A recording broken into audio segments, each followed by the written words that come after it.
Okay, West Wight Potter fans, here is the rudder.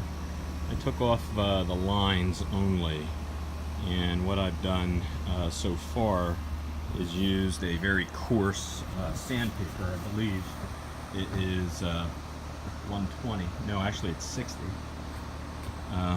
And it's coming up real nice. It's smooth, obviously, and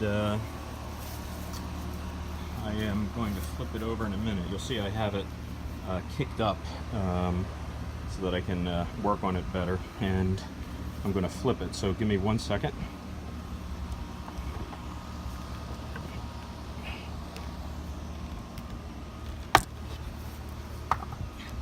Sorry about that. And you'll see the area, like I said before, the top of the rudder is in good shape, relatively speaking, as compared to this. In very bad pitted shape. You can see here what's going on, and whatever filler they use there. It's very, very good. I've been sanding it, but it's still very rough.